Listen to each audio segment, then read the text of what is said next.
This is a record crowd today, and so again, I thank you for coming. We have record numbers of students at St. Charles. Again, it's an exciting time. And so again, thank you. It's my honor to introduce our keynote address today. Mr. Adam Johnson is the chairman and CEO of NetJets Incorporated. Adam leads NetJets global operations with a constant focus on upholding the NetJets commitment to safety, service, people, and brand. He's led the company in a number of leadership roles, but I will always remember Adam as a man, a husband, and a father. He and his wife Robin, in their time here as parents, again, were leaders in our community.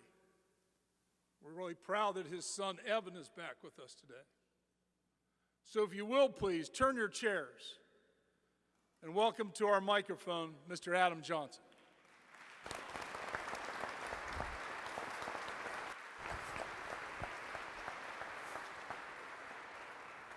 Thanks, sir. Appreciate it.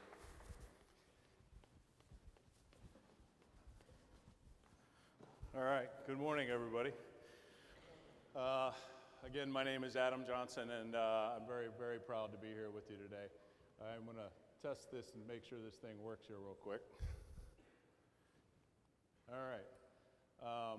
Before I get started, I just want to take a moment and talk about you, Jim. And I was talking to Will Gruber before I started up here. And those of you that know me, I had the great blessing and privilege of my job to be able to jump into some private jets and fly over the world. It's my job, right?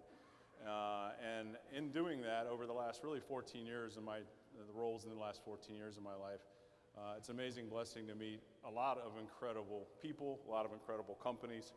At NetJets, we fly, as an example, we fly about 500 of the top 1,000 Fortune 1,000 companies of the world. Industries that you know, technology and insurance and finance, pretty big industries and names that you would know. And I told Will Gruber once a long time ago, and he reminded me this morning, and people that know me know that that I believe this. I think Jim Lauer is one of the top 5 leaders of all the people that I've ever met in my life. I think he's incredible.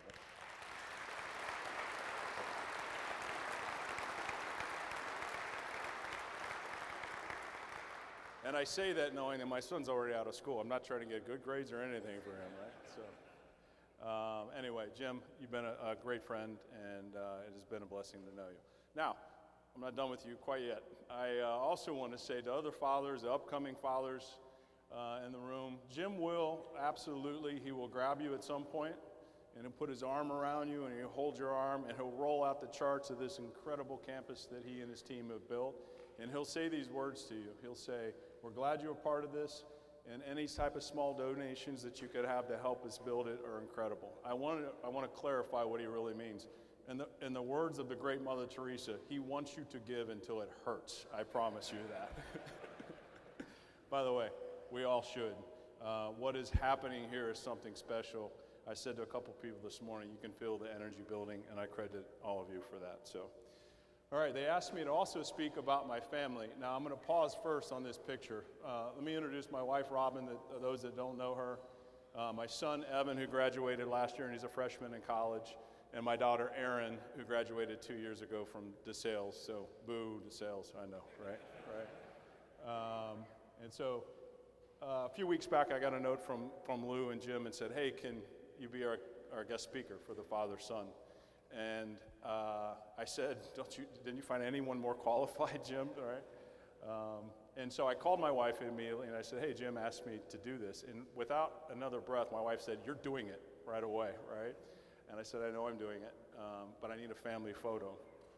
And for the young men in this room that will eventually go up and get married, this is what marriage looks like. My wife sent me the most beautiful picture of her and the most sunburned, fat picture of me that she could find, so I can share it with you. So that is my family. So one thing that I learned, many people in this room probably have the same situation that I have, where they have a son that went here and maybe a son that went to a different high school, or a son that went here and a daughter that went to a high school. That was us. And so, again, speaking to the young future Cardinals of the world, I want to allay some of your concerns on St. Charles. I know you've heard the rumors about how much homework or the infamous Gruber Latin class and how tough it is. First thing I would tell you is, one, do your homework. You're going to do great. I can promise you that. Two, I learned something, and this is my gift to you. Evidently, according to my son, a 2.0 at St. Charles is the equivalent of a 4.0 at DeSales, right? So you're good to go.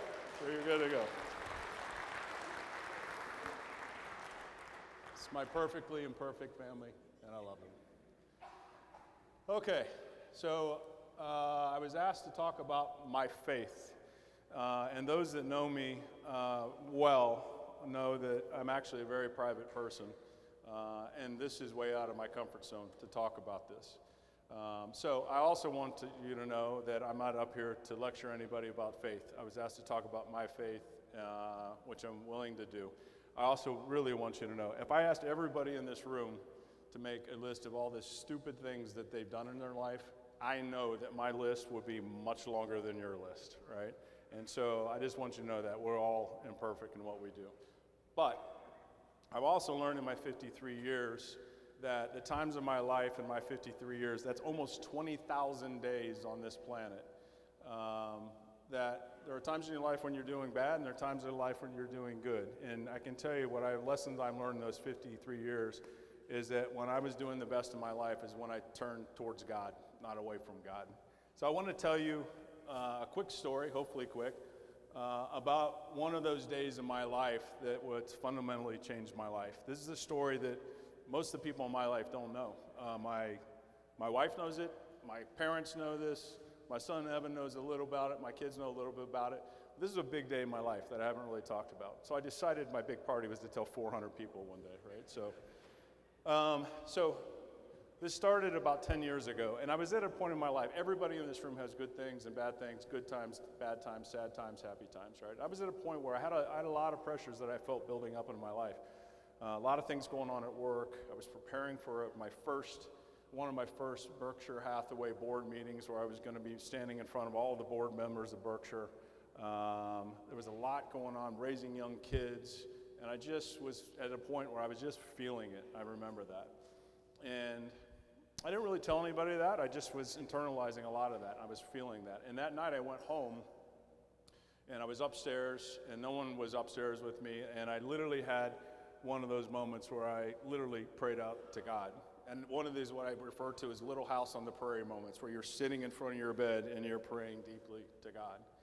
And I said to God, I got a lot on my mind, I got a lot of pressures, guide me. This is my prayer to myself that I said that day.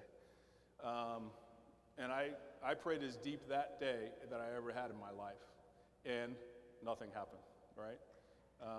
I got in my bed, rolled over, I plugged my phone in, I grabbed my phone actually, set my alarm for the next morning, and I started reading one of the 8,000 apps that my wife has put on my phone, the Bible apps and the Hallow apps and all those apps. And I came across, happenstance, an article, and it was talking about the life of Jesus. And in this article, it was literally talking about the 33 years. There are a lot of theologists, I know there's debate on this, that believe Jesus was crucified around the age of 33. And this article was talking about that. And I started, as I fell asleep, just really visualizing that. I was, for the first time probably ever in my life, I was thinking about Jesus as a child, Jesus as a teenager, as a young man, and ultimately the crucifixion at 33. And that's what I fell asleep to that night. Went to bed, and the next morning I had a really unusually, really long day. I had 10 meetings back to back, over 12 hours, kind of a scheduled day. It was a long day scheduled. And I got up really early, my alarm went off, and I grabbed my phone, and I looked down on the phone, and I realized I hadn't plugged it in. I don't know if you've ever done that. You thought you plugged your phone in, something went wrong. My life is driven by power cords and chargers, I think, sometimes, right? I looked down, and my phone didn't charge, and it was on 33% charge. Now, this is not a Lazarus moment. I don't want you to think there was a miracle that was occurring, but it did catch my attention. I smiled, and I went into my bathroom, showered, shaved, got ready, and went on my way to the day. I went to work, and my assistant is amazing, and she had everything laid out. I'm still old school. I have a lot of paper, and the first bucket of, or first meeting I had a stack of paper, and the meeting is a fun meeting for me. We've been hiring a lot of people at NetJets over the last 10 years. We have over 8,500 people today at NetJets. And then my first meeting was to go and greet the new hires. And I always take the time to meet these new hires because it's an amazing time of life where people go to their first internship or their first job or first career change, and I've not forgotten what that feels like. It's a stressful time of life. And I want to get to know them, so I read the resumes. And then the last thing that I get before I walk in is a list of their names and their titles and who they report to and how many people in the room. And I promise you with my heart, there were 33 people in that room that day, right? Again, I don't think there was a parting of the Red Sea. I don't think a miracle was happening. The word coincidence was used in the homily about 5 times today. I don't know if you heard that or not. But coincidence was used, and it stunned me. I turned to my son, and I said, he's stealing my speech here. He's stealing coincidence. So, okay, fine, whatever. I went on my day, meeting, and I went for a late lunch. And I went down to the cafeteria. So we have 8,500 people. There's about 2,500 people that work here in Columbus. And I went down, and I was grabbing a salad that day. And I went into the salad bar, and I was really running behind. So I was trying to grab my salad as quickly as I could. And one of our pilots that I never met, we have about 3,500 pilots, leaned into me, and he had one of our new uniforms on. He looked great. New uniform, fit guy. I never met him before. Clearly I knew he was a pilot, probably getting ready to go on a flight. And he leaned into me, he said, "Hi, AJ." No big deal. I hear that all the time when you're walking through the halls. People will often stop and talk about whatever, right? I said, "Hi." No big deal. And I was more focused on the dwindling pile of croutons that was going down that I was trying to get to than talking to this gentleman. And he stopped me, and he literally leaned in, and he stopped, and he looked right in my eyes, and he said to me, "Adam," he goes, "do you believe in God?" This is at work, right? Now, I had a lot of thoughts going through my mind at this point. One, it had officially become a very weird day for me at that point. But I said, "Yes, I do." And he said, "Good, can I pray for you?" And I said very sheepishly, I said, "The answer is yes or no." "The answer is yes." I said, "Sure," kind of nervously, right? And he said, "Great, finish that salad, and I'll be up in your office in 15 minutes, and I'd like to pray for you." So now my day had really gotten weird. And the thoughts I had going through my mind at that point were, one, how does he know I'm a fast eater? That was my first thought. Two, is this guy going to come up and murder me in my office was my second thought. And three, I'm embarrassed to tell you what I really thought was, wow, that was embarrassing. I hope no one heard that. That's what I thought. So I went up to my office. I told my assistant, "Hey, there's going to be a pilot that comes up. He's going to talk to me." I didn't tell her anything about anything that happened to me in the previous 10 hours of my life. I just said, "Hey, he's going to come up, and I got 5 minutes. We're going to talk." He came up to my office, and my assistant let him in. He walked in my office, and he closed the door. And I thought, this is the point I might be murdered at that point, right? And he grabbed my arm, and he said, "I just want to pray for you."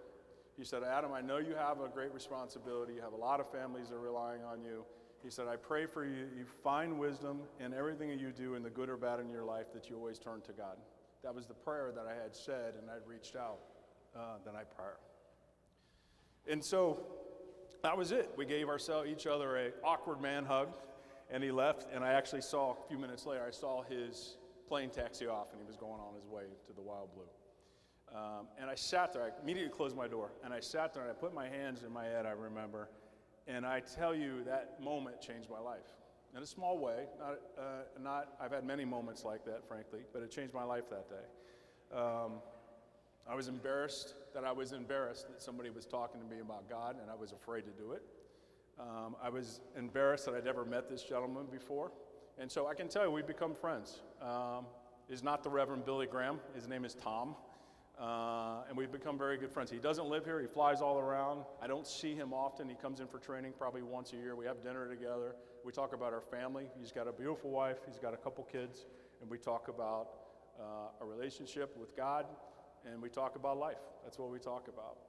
And I don't talk to hardly anybody about it because it's a personal thing for me, not that I'm hiding it, because he's been a guiding force in my life. And I actually showed my son for the first time last night.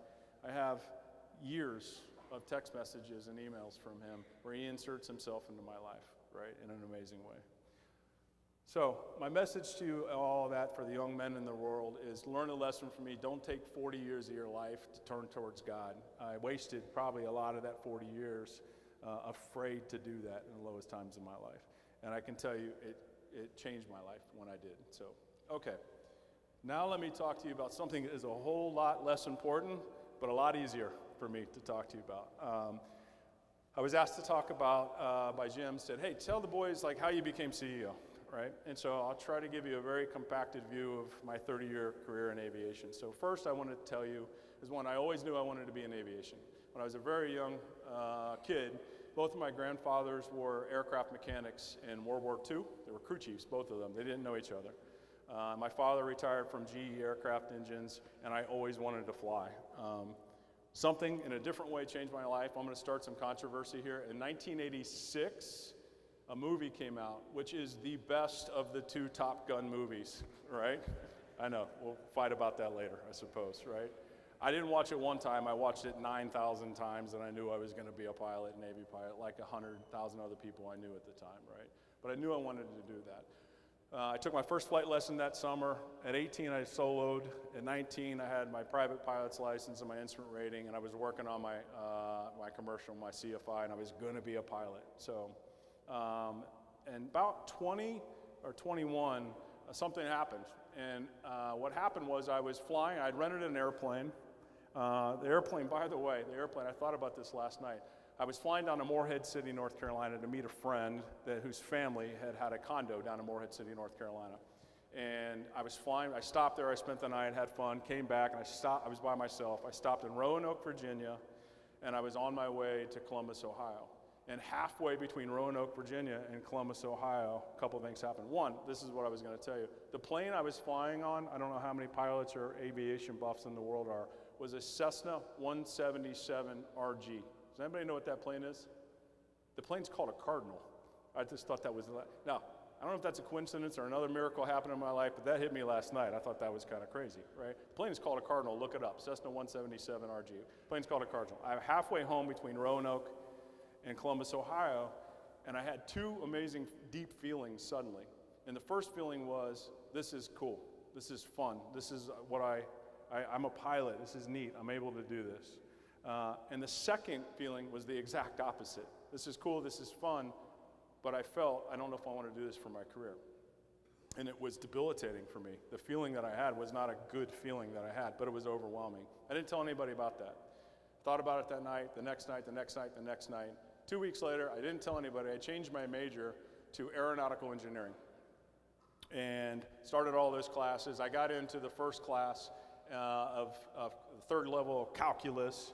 And I will tell you, I know the fathers in the room have heard this. I'm going to tell you that I had a B-, which means I definitely had a C, right? And so we'll say B-, but I likely had a C in this class. And I was struggling with it, but I got through it. I took the next quarter of classes, and I had calculus, physics, and a couple engineering classes, and it was kicking my butt. And I walked into a mentor's office. At the time, I worked at the Ohio State University Airport, the accounting office through college. And I got to know a lot of the professors there. One of them became a mentor. If you don't have a mentor, by the way, for the young men in the room, find one, right? They can shape your life in good ways. Find a good one. They can shape your life in good ways. So I walked into his office. He's since passed, and I said, he was a good friend of mine, and I said, Professor, I don't think I'm an engineer. And he looked at me and he laughed, right? Great mentor this guy was, right? He looked at me and he laughed. He said, you're not an engineer, you're a businessman. I was 20 years old. I was definitely more of a beer drinker at that point. I was 21, how about that? I was definitely more of a beer drinker than I was a businessman. I didn't even know what that meant at the time. And he said, his quote to me was, you want to walk up the stairs of a private jet and you want to turn right. You don't want to turn left, meaning you don't want to go in that. He was saying you want to be a businessman, is what he was saying to me, right? I must have listened to him because 2 weeks later, I switched my major into business. I got my business degree. Graduated to what I refer to as the most fun 5.5 years of my life, gaining a 4-year college degree. My parents were not happy with me, by the way, about it. They're good now, but they weren't happy with me then. Got my degree. I went to a company, my first job was at a company called Southern Air Transport. For those that are old enough in the room to remember the Iran-Contra scandal and the CIA, that's who I worked for, that airline. That's a whole different story. And then I left after 3 years and I came to a company called Executive Jet Aviation, based in Columbus, Ohio. Executive Jet is NetJets. We just changed our name in 2001, right? That's where I fell in love with business. And that's where I worked and I worked and I worked. And I was definitely not the smartest person in those buildings. but I was going to outwork everybody I had. And I had the greatest opportunity to travel and learn. They shipped me off to Europe. I went to Portugal. I lived there for a year to build up our operations center. Not as much fun for me. They shipped me to China and Hong Kong for a little while, but I learned a lot in that process. I became the executive director of the flight center. I was the president at 39, and I became the CEO at 44. So that's 30 years boiled into run and a short term. So my message, again, to the young men in the room is, it's a great quote that I love. There's two things in your life that you control. It's your attitude and your effort. On the attitude side, I was eating myself alive with those changes. Those weren't fun changes, I promise you. It's very quickly I'm breezing over them, but it internalized it, and it was hard, right? You control your attitude and your effort.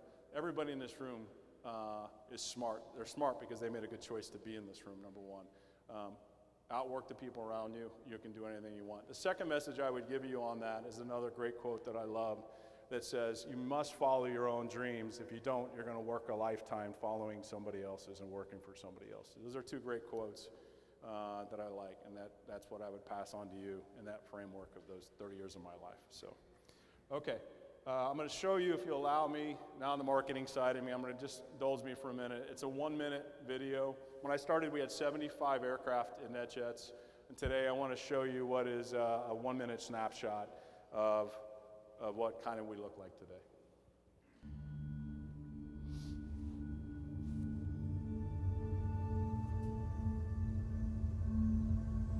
There's something about when you get up early, prep the plane, and you take off, and you get that first light of day, and the air is crystal smooth. You can see forever. Only NetJets can do this. You have to have the right aircraft for the right flight with the right crew up front. There's an energy that's given off. It travels back into the cabin. We're engaging the senses. What does this look like? What does it feel like? What does it sound like? It's much more than A to B, city to city.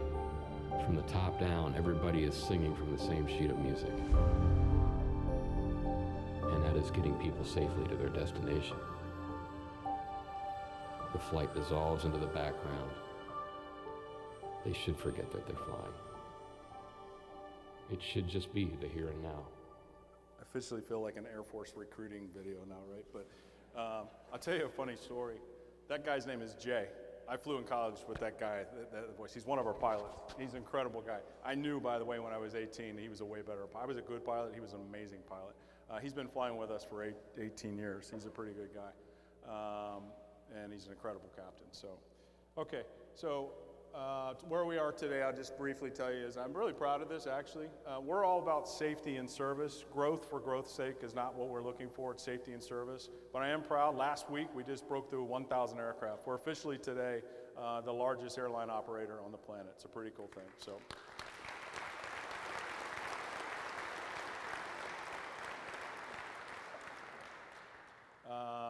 Okay. So I get asked oftentimes, so I think many of you may know that Berkshire Hathaway owns NetJets. Warren Buffett, the Oracle of Omaha, sometimes regarded as the best investor on the planet, bought our company on August 7th of 1998 for $725 million cash. It's good to be a billionaire, right? Cash.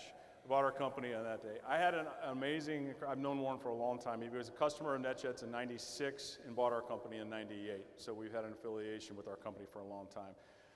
I worked directly for Warren for 4 years. It's an incredible blessing to be able to do that.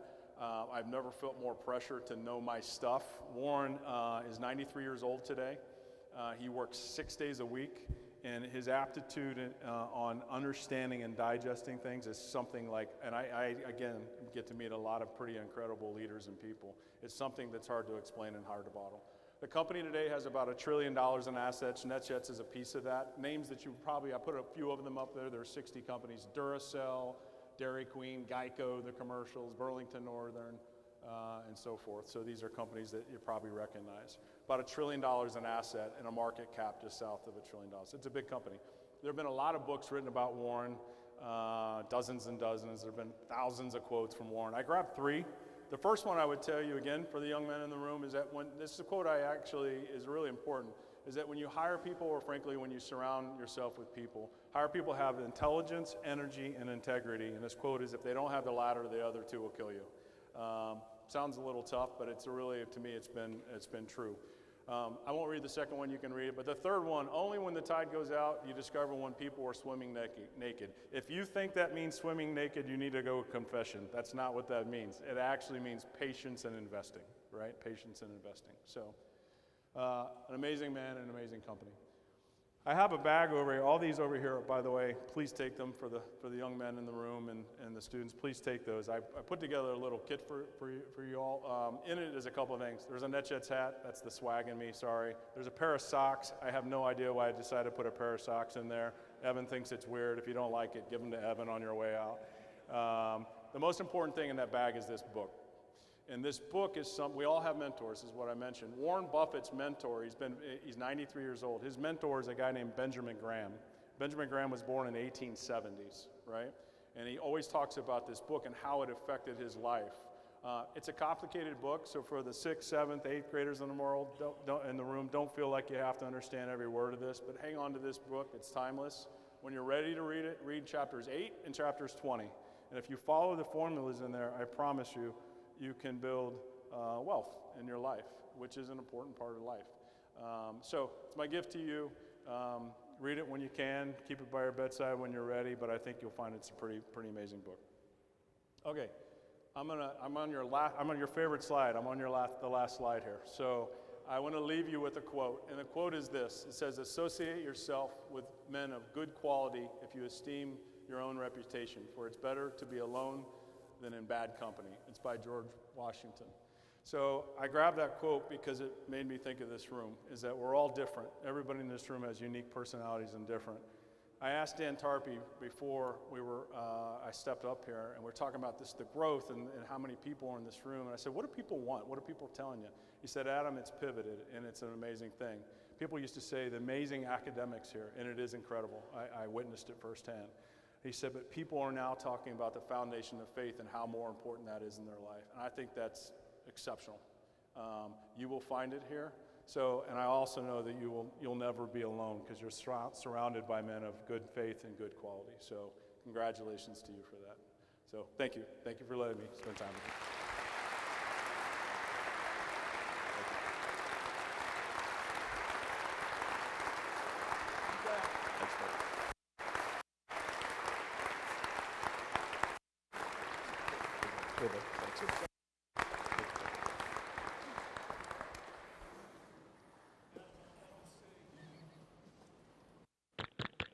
Adam, I want to say on behalf of everybody here, thank you again for your message, for your example, for sharing your faith, and for sharing your story.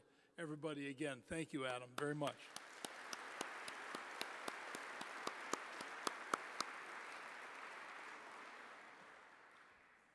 I'll use that word again. I think it's no coincidence, again, that we're here today as men of faith. You know, we have a hashtag here, a label, a mantra called Building Better Men. Again, I think it's events like this that help us do that collectively. God gave us talents, and again, if we put those together, we can accomplish great things. So I want to thank you for coming today. Again, St. Charles is a place where, as we've said many times a day, there are exciting things happening. I want to encourage you to continue to come back. Continue to be part of a special community. The people here will change your lives. So again, I thank you for being here. I want to again say, as Adam did, let's make sure that every one of those bags is taken home by a young man today, or this day he'll remember. It will be impactful. I want to encourage you today to not hurry out of here. I know we all have things to do, but again, the fellowship, being around other men, is a good thing. So there's no hurry for leaving. We have our new Frank Murphy Convocation Center open. There's a number of you who have not been in that facility. Our school here, again, where we get it done every day, is open. Our chapel's open. So again, I want to encourage you to stay. But again, as the principal of St. Charles Preparatory School, I will say thank you for being here today. It is an honor to work with you and to serve you. And may God bless you all today and forever. May God bless St. Charles. Thank you all. Have a great day.